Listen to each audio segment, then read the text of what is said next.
말씀 듣기 전에 우리 인사 한번 하고 말씀 드리겠습니다. 우리 새순 가족들에게 미안합니다, 사랑합니다 인사하겠습니다. 새순 가족 미안합니다, 사랑합니다. 네,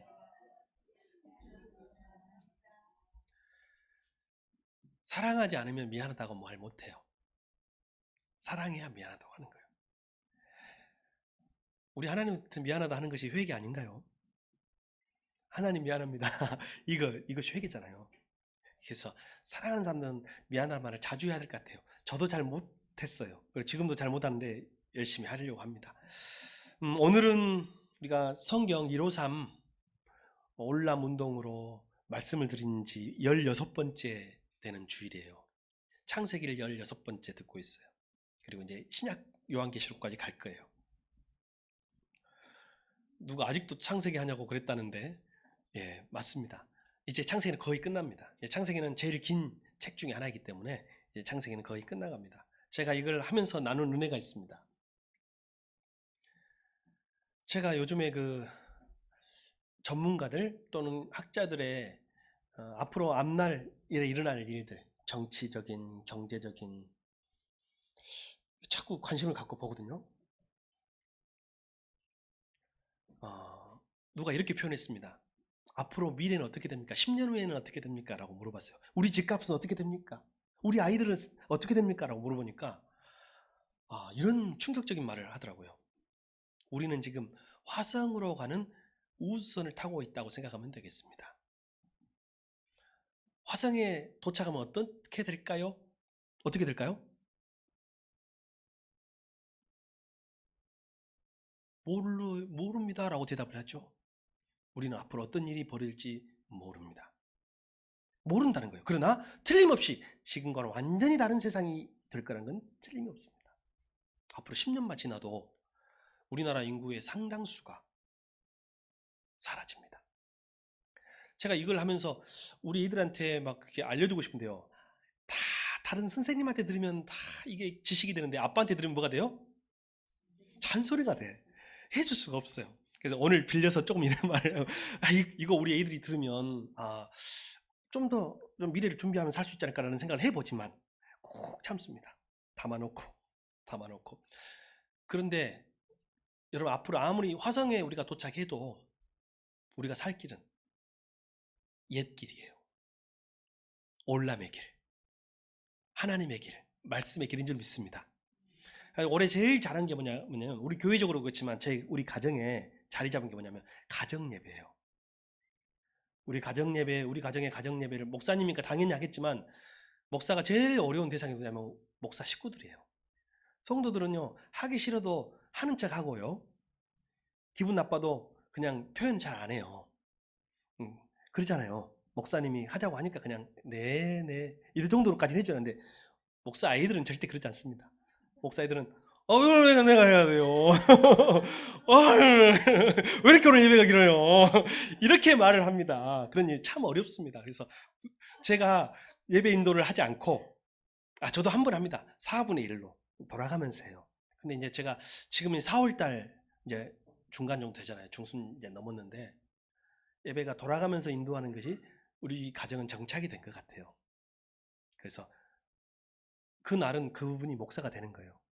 가지고 하고 가끔 이제 이렇게 말합니다. 우리 이번 주 내일 시험 보는데 좀 일찍 끝내주세요.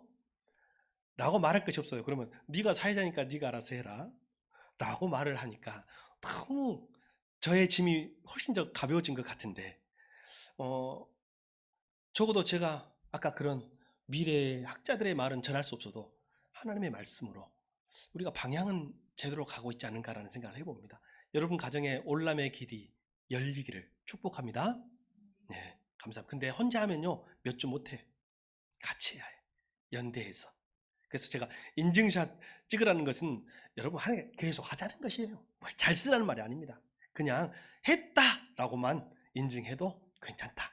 그냥 부담 갖지 마시라. 몇 명 참석했다. 우리 가정은 예배 드렸다. 이 정도만 해도 누구는 아신다?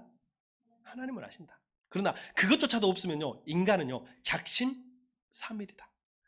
예, 우리 가정이 만약에 제가 목사 가정이 아니었으면 빼먹었을 수도 있어요. 저도 인증하기 위해서 하는 거예요. 저도 인증하기 위해서 합니다. 그러나 요즘 돌아가면서 하니까 훨씬 좀 수월해졌다. 여러분도 짐을 서로 나누어 지시기 바랍니다. 초등학생도 충분히 인도할 수 있어요. 그러면 초등학생에게는 능력이 생겨요. 신앙의 능력 외에 더 큰 능력이, 사람을 인도하는 리더십이 생깁니다. 어렸을 때부터. 여러분의 그런 축복이 있기를 바랍니다. 지난주는 요셉의 꿈에 대하여 하였습니다. 요셉이 꿈을 꾸었고 그 꿈이 요셉을 이끌어갔죠. 이기게 했어요. 현실의 고난과 아픔을 이겨냈고, 그죠? 매사의 모든 삶에 있어서 성실하게 살았어요. 감옥에서도 성실했어요. 간수장에 신뢰하고 모든 것을 맡겼어요.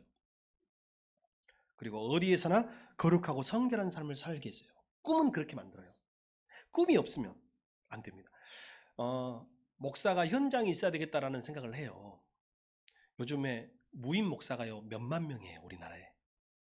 신학교를 졸업하고 목사 안수를 받았는데 목회 임지가 없는 무임 목사가 수만 명에 해당됩니다. 제 주위에도 있을까요? 없을까요? 그렇게 어렵게 공부해가지고 10몇 년 공부해가지고 목사가 됐는데 지금 목사를 안 하고 일반인으로 살아가는 사람도 있고 한 발씩 걸친 사람도 있고 여러 주류가 있는데 제가 많이 만나거든요. 저는 되게 스펙트럼이 다양해요. 목회만 하신 분하고 목회만 안 하신 분하고 다 만나거든요. 조금 다름을 느낍니다. 어떤 다름을 느끼냐면요. 훨씬 자유로워요. 목회 현장에 없으신 분이. 자유로운 대신 무너질 때가 있어요. 무너져. 제가 봤을 때 인간적으로 신앙적으로 잠깐씩 무너질 때가 있더라고요. 근데 목회 현장에 있는 사람은요.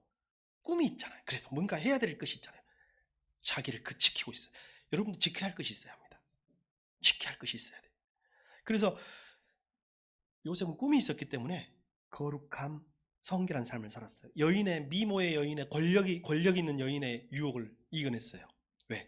나는 하나님 앞에서 꿈이 있으니까. 그리고 그 꿈으로 멈추지 않았죠? 요셉의 꿈도 처음에는 야망과 하나님 주신 비전 사이에 이게 막 섞여 있었어요. 여러분 이거 순수하게 구분할 수 있는 사람 있어요? 목회는 야망인가요? 비전인가요? 하나님 주신 비전인가요? 이정민 집사님 한번 대답해 주십시오. 비전이에요? 그렇게 말씀해 주셔서 감사합니다. 섞여 있어요. 이게 인간 한 개인의 야망으로 표출될 수도 있어요. 모든 꿈은 이게 섞여져 있는 건데 고난을 통해서 요셉은 이것이 순결하게 하나님의 비전으로 승화되는 것을 볼 수 있어요. 마지막에 요셉이 왜 그 꿈을 꾸게 하셨지? 왜 형들의 볕단이 내 볕단에 절을 했지? 이게 야망으로 해석될 수도 있잖아요. 왜 별들이 11별이 와가지고 해와 달과 11별이 와가지고 나에게 절을 했지? 이게 야망으로 충분히 해석될 수 있거든요. 근데 요셉은 이게 분명히 하나님의 선한 뜻이 있다고 믿고 살아왔어요. 성실하게 살아왔어요. 근데 마지막에 해석되잖아요. 언제요? 형들이 자기를 찾아왔는데 자기는 발 뒤에 숨어가지고 통곡하였더라. 저는 이런 그림이 그려졌습니다. 제가 너무 드라마를 많이 봤을까요? 여러분 울음을 참을 때 주먹을 입에 넣어 요셉이 뒤에서 울음을 참으면서 이걸 하면서 눈물을 흘리는데 그때 해석이 된 거예요. 여러분의 꿈은 어디서 마지막에 종착역이 되어야 되냐면 하나님 나라의 꿈이어야 돼요. 개인의 성취와 성공만 위해서 사는 사람은 야망을 위해서 하는 거예요. 요셉은 그것을 나중에 마지막에 알았어요. 그래서 자기가 그 꿈을 꾸고 붙들고 살아온 것은 무엇 때문에? 자기 가족을 살리라고 하나님이 먼저 보내셨구나. 나를 형들보다 먼저 애굽에 보내셨구나. 그리고 요셉의 가족만 산 게 아니잖아요. 그 당시 제일 큰 제국 애굽이 살았어요. 가뭄을 대비했기 때문에. 애굽만 산 게 아니에요. 애굽 근처에 주변에 사는 고대 근동의 나라들이 애굽의 그 식량 때문에 살아나요. 요셉이 이렇게 하나님의 꿈, 다시 말하면 사회적 상상력, 그 꿈이 공동체적 상상력으로 바뀌는 거죠. 승화되는 거라고 할 수가 있겠습니다. 그 꿈이 그를 이끌어갔는데 여러분 사실은요, 오늘은요, 그 꿈보다 더 중요한 것을 하려고 합니다. 진짜 꿈인가? 꿈이 진짜 중요한가? 진짜 꿈 때문이었는가? 그러면 우리도 다 꿈 꾸잖아요. 그 꿈이 꿈보다 더 중요한 요셉의 인생 승리의 그 요소에 대해서 살펴보고자 합니다. 자, 요셉이 꿈 때문에 잘 됐죠? 맞아요? 잘 되기만 했나요? 꿈 때문에 고난을 받았어요. 여러분, 꿈 있는 사람은 고난을 당해요. 여러분이 뭔가 꿈을 이야기하면 옆에서 핍박할 거예요. 그것이 좋은 꿈이든 아니든. 꿈꾸는 자는 핍박당해요.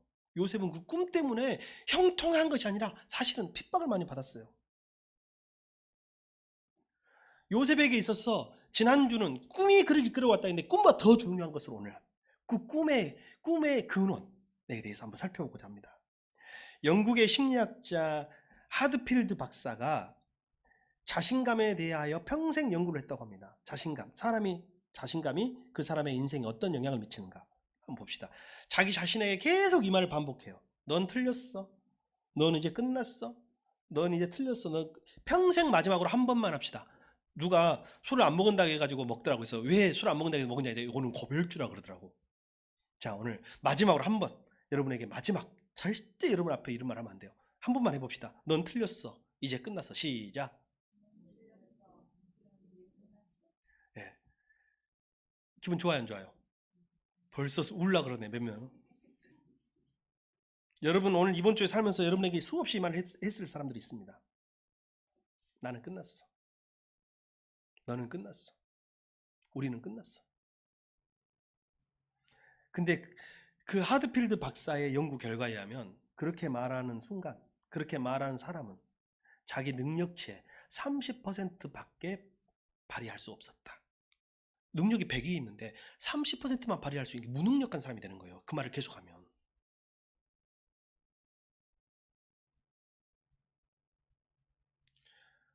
이번에 목사님들 모임이 있었는데요.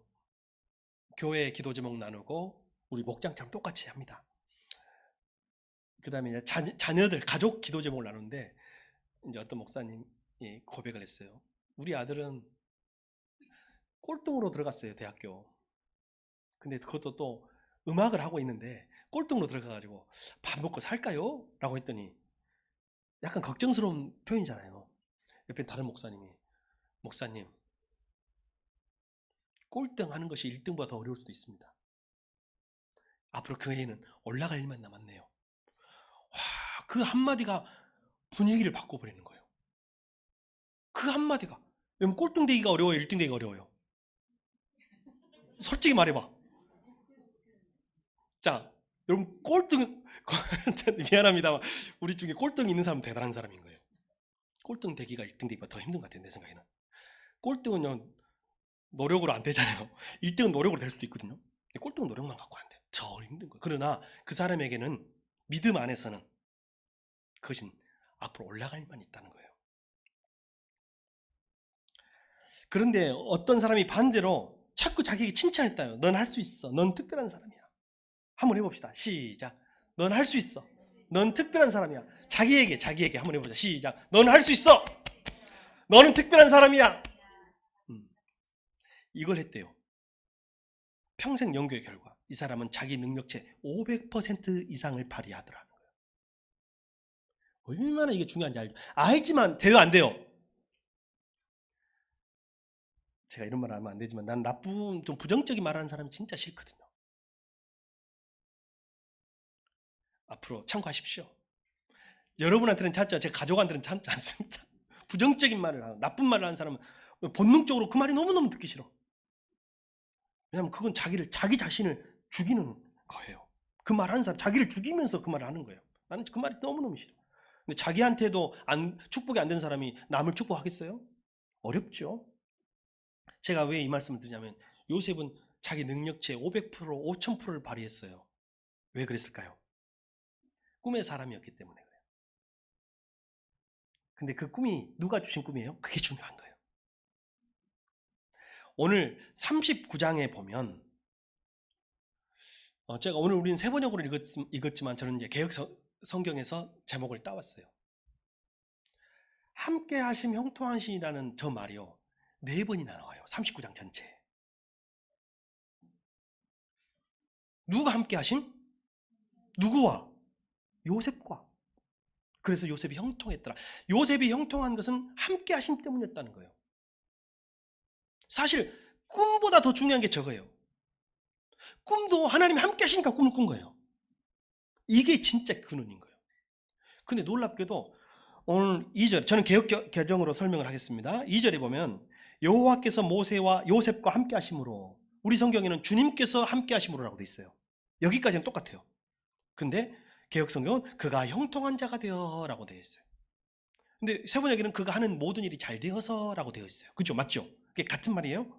여러분 이해하시면 됩니다.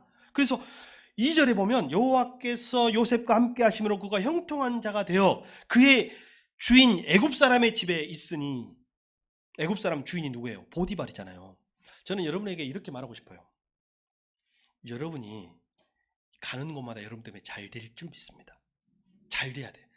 여러분이 다니는 회사가요, 여러분 때문에 복을 받아야 해요. 여러분이 복되다면. 회사 욕만 하지 마세요. 그리스도인들은요, 회사 욕만 하면 안 돼. 여러분 때문에 회사가 잘 돼야 돼요. 여러분 사업장이 잘 돼야 돼요. 여러분이 가정이 잘 돼야 돼요. 성경에는요, 요셉 때문에 요셉의 주인이 집이 잘 되고 그의 밭도 잘 되고 그의 모든 가축들도 잘 되고, 이게 요셉 한 사람 때문에 받은 복이에요. 두 번째로 3절에도 똑같이 나와요. 그의 주인이 여호와께서 그와 함께 하심을 보고 또 여호와께서 그의 범사에 형통하심을 보았다 했어요. 함께 하심과 형통하심은 같이 가는 거예요. 함께 형통해요. 꿈보다 더 중요한 게 함께 하심이라니까요. 하나님이 함께 하시니까 꿈을 꾼 거예요. 하나님이 함께 하시지 않는 꿈은 야망이죠. 여러분 정치가 중에 야망가가 많은 것 같아요? 비전가가 많은 것 같아요? 정치가들은 자기만 당선되면 되는 것 같은 사람이 요즘 더 많아요, 옛날보다. 제가 옛날에 삼김시대만 벗어나면 우리나라 민주주의가 될 거라는 생각을 했어요. 삼김시대 알죠? 삼김시대가 마지막, 이제 이것만 권위주의 시대가 이제 벗어나고 진정한 민주주의 세대 된다고 했는데요. 아니더라고요, 제가 보니까. 그 권위주의 시대에도 그 삼김시대는요, 제가 책임지고 감옥 가겠습니다가 있었어요, 없었어요? 요즘 있어요, 없어요? 하나도 없어. 내가 책임지겠습니다라는 정치가가 지금 하나도 없어요. 다 나는 야망가가 더 늘었다고 생각해요. 그리고 수많은 사람이 오히려 기독교인들을 이용하면서 그 야망을 실현하려고 하는 것 같아요. 그뿐이겠어요. 21절에도 여호와께서 모세와 함께 하심으로 감옥에서도 함께 하심으로 형통하였더라. 23절에도 그래서 간수장이 그 손에 모든 것을 맡겼다고 그랬어요. 간수장이 감옥에서도. 왜? 여호와께서 그와 함께 하신 것을 보았기 때문에, 그가 형통한 것을 보았기 때문에. 이게 요셉의 꿈보다 더 중요한 진짜 요셉 형통의 원인, 근원이라고 할 수가 있습니다. 그러면 여러분이 여기서 한번 우리는 살펴볼 필요가 있어요. 형통이 뭔가요? 자, 여러분이 형통하십니까?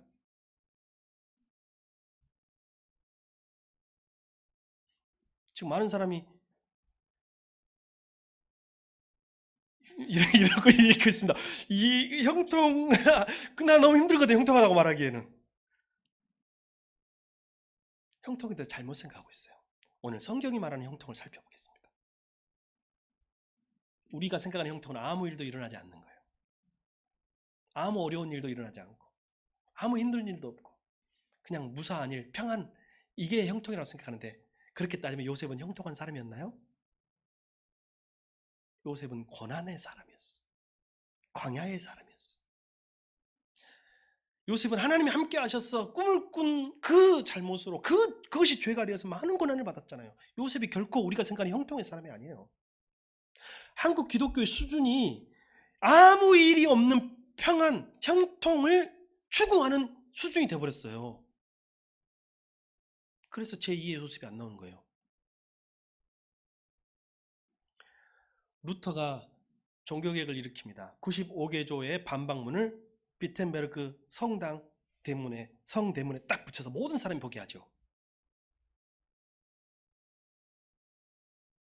그 후에 로마 교황으로부터 출교당합니다. 여러분, 보통 일이 아니에요. 당시에 기독교는요, 당시에 그 사람들의 공기예요. 물이고. 거기 모든 것으로부터 제외된 거예요. 출교당해요. 그가 출교당하자마자 당시에 신성 로마 시대였는데, 신성 로마 제국의 황제 카를 5세가 버름스 의회를 소집합니다. 신성 로마 제국은 지금 독일 중심의 영토예요.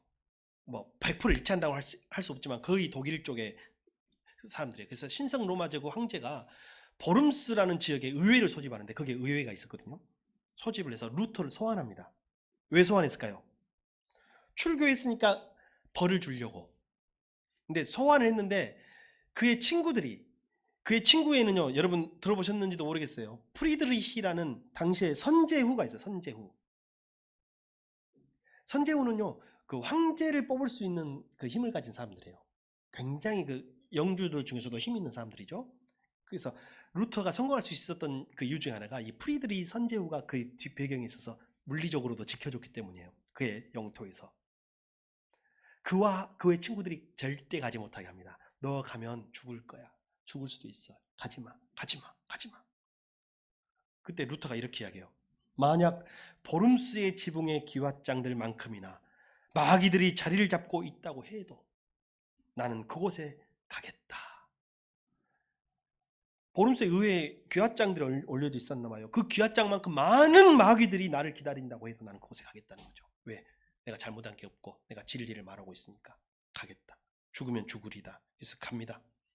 가는데 보름스 의회에서 루터에게 지금까지 주장한 모든 사상과 주장을 철회하라라고 명령을 해요. 철회하지 않으면 합당한 벌을 주겠다라고 말해요. 철회했을까 안 했을까요? 근데 루터 겁이 났어요. 겁이 났어. 그래서 어떻게 했냐면 24시간만 주십시오 라고 말을 해요. 24시간을 하고 다 처리하기는 자기가 신앙 양심에 걸리니까 처리할 수 있는 것을 찾아보겠습니다 라고 말을 해요. 24시간을 줘요. 24시간을 거의 자지 않고 자기가 했던 주장들, 철학들, 사상들, 발표했던 것들을 다 살펴봅니다. 어떤 결론이 일어나면 모두 하나 처리할 수 없다. 처리할 수 있는 것이 한 개도 없다라는 결론에 이르러요. 그리고 그가 다시 24시간 후에 의회 앞에 다시 섭니다. 자기 보름스 의회에 가가지고 이렇게 말을 해요. 나는 성경과 정상적인 이성에 의하여 정죄되지 않는 한, 다시 말하면 성경과 이성과 양심이 나를 정죄하지 않는 한, 이 말이에요. 내가 말하는 어떤 것도 철회하지 않겠다. 그것은 서로 모순되는 이야기를 하는 교황이나 교회 회의들의 주장을 내가 받아들이지 않기 때문이다. 나의 양심은 하나님 말씀에 사로잡힌 바 되었고 내가 인용한 성경 말씀에 순종하고 있다. 양심을 거스르며 어떤 일을 하는 것은 불안하고 위험스러운 일이다. 나는 여기에 선다. 나는 달리 어찌할 수 없다. 그리고 기도하면서 마칩니다. 하나님이여 나를 도와주소서. 하나님이여 나를 도와주시옵소서. 아멘 하고 가서 선언을 합니다. 그리고 여러분 그 의회에서 벌을 받았을까요? 안 받았을까요? 받아요. 어떤 벌을 받냐면 루터와 그의 추종자들을 제국에서 추방하라는 추방 명령을 내립니다. 그가 이제 보름스에서 떠나서 살고 있는 비텐베르크로 돌아가고 있는 도중에 누가 그를 납치해버려요. 누가 납치했을까요? 그의 친구, 아까 선제후 프리드리히가 있다겠죠? 이 프리드리히가요, 그 음모를 알고 있었어요. 교황청에서 지금 자객을 보내가지고 그 중간에 루터를 죽이려는 암살 계획을 세우고 있다는 것을 정보를 캐가지고요, 중간에 납치해가지고 어떤 조용한 성에 집거시킵니다. 딱 숨겨놓고 보호를 해요. 거기에 갇혀서 루터는 아무 데도 갈 수 없고 아무 일도 할 수 없는 상황에 이릅니다. 근데 그 시간이 너무너무 고통스러웠어요. 루터는 개인적으로 너무 힘든 시간을 이제부터 보내게 되는데 고독과 싸웁니다. 외로움과 싸웁니다. 그리고 아까 사탄이 계속 자기를 좌절시키고 절망시키는 말을 합니다. 너는 아무것도 할 수 없어. 너는 무능력해. 여러분 한번 생각해 보십시오. 여러분 혼자 방에 있으면, 근데 이때 나중에 보면 알지만 역사의 모든 기록들을 보면 거의 틀림이 없어요. 루터가 우울증이 와요. 그 안에서 혼자 그 골방에서 아무것도 할 수 없는 그 상황 속에서 그는 소명을 받았으나 사용되지 않는 것에 의해서 하나님께 불평하기 시작합니다. 하나님, 소명을 주시지 말지. 처음부터 종교개혁이라는 것을 시작을 시키지 말지. 나에게 소명을 주시고 나는 순종했을 뿐인데 날 왜 이렇게 힘들게 하십니까? 나를 왜 이렇게 고통스럽게 하십니까? 왜 아무것도 못하게 하십니까? 나는 지금 아무것도 할 수 없습니다. 심지어는 그는 우울증 상태에 이릅니다. 여러분, 하나님의 사람도 우울증 올 수 있다, 없다? 있다!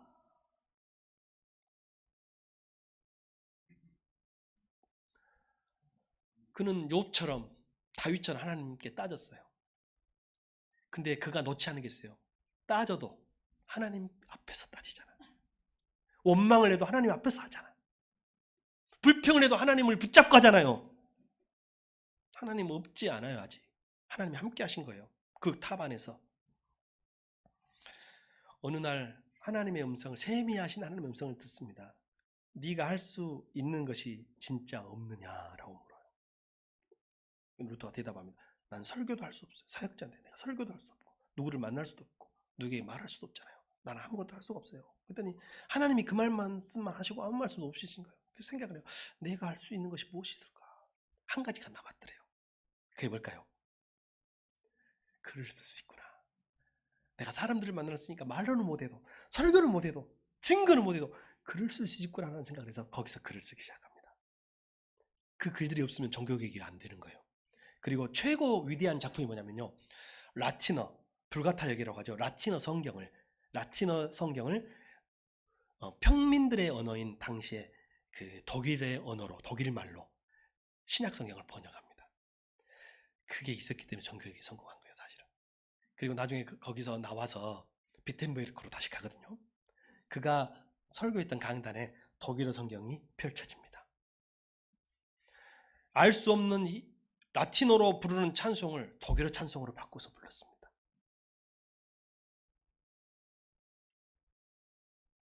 그것뿐인가요? 성만찬 중심의 미사가 말씀 중심의 예배로 바뀌게 됩니다. 비텐베르크에 있는 사제들에게 선언을 합니다. 사랑하는 여인과 사제도 결혼할 수 있다. 그래서 그때부터 이제 사제들이 결혼을 하는 개신교의 전통이 생기기 시작한 거예요. 무엇 때문에요? 그의 고난 때문에. 자, 여러분에게 한번 물어봅시다. 루터가 형통했습니까? 여러분, 인간의 언어로, 우리의 시각으로 봤을 때 여러분의 말로 루터는 형통했습니까? 요셉은 형통했습니까? 근데 오늘 성경은 요셉이 형통하였다 그랬어요. 성경이 말한 형통의 삶이란 아무 문제가 없는 삶이 아닙니다. 그런 삶은 세상에 없습니다. 요셉이 아무런 문제가 없었습니까, 여러분? 루터가 아무런 문제가 없었습니까? 예수님의 인생에 아무 문제가 없었습니까? 여러분에게, 우리에게 아무 문제가 없습니까? 아닙니다. 창세기 39장이 말씀하시는 형통한 삶이란 하나님이 주신 신뢰감, 그리고 절대 평안과 용기를 가지고 모든 상황을 이기는 승리의 삶, 이것을 형통이라고 하는 것입니다. 하나님이 나와 함께 하신다는 사실을 굳게 믿고 자신감과 자존감을 회복하여 500% 이상의 능력을 발휘하는 여러분이 되시기를 바랍니다. 그것이 하나님 우리에게 주신 삶이에요. 여러분, 제가 개혁 개정으로 다시 돌아갈까를 많이 고민해요. 언제 고민한 줄 아세요? 여러분이 세번역 성경이 교회에만 있더라고요. 여러분한테는 없어. 그래서 사실 이건 제가 왜 했냐면요, 우리 기성세대는 이것이 개혁 개정이 훨씬 익숙해요. 저도 마찬가지고. 이것은 다음 세대를 위해 선택한 제 결론이었습니다. 그리고 우리 교회 새가족들을 위한 결론이었어요. 루터가 독일어 성경을 쓴 것과 같은 마음으로 저는 한 거예요. 근데 우리 한국 교회가 지금 아직은 못 변하고 있잖아요. 개혁 한글하고 개혁 개정의 차이는 한 단어로 표현하면 뭐냐면요, 가라사대가 있고 없고예요. 예수께서 가라사대가 있는 성경은 개혁 한글이에요. 가라사대를 이르시대로 바꾼 것이 뭐예요? 개혁 개정이에요. 근데 지금 거기서 더 못 나가고 있어요. 왜요? 아까 라틴어 성경을 반대했던 사람이 누구예요? 라틴어를 아는 특권층들이에요. 여러분, 옛날 뿌리 깊은 나무 드라마 봤어요? 저는 역주행으로 나중에 따로 봤었는데, 그 종교개혁을 보는 거예요. 제가 보니까 종교개혁이 똑같아요. 당시에 한글의 보급을 반대했던, 창자 보급을 반대했던 사람이 누구예요? 한자를 독점하고 있는 특권층인 거예요.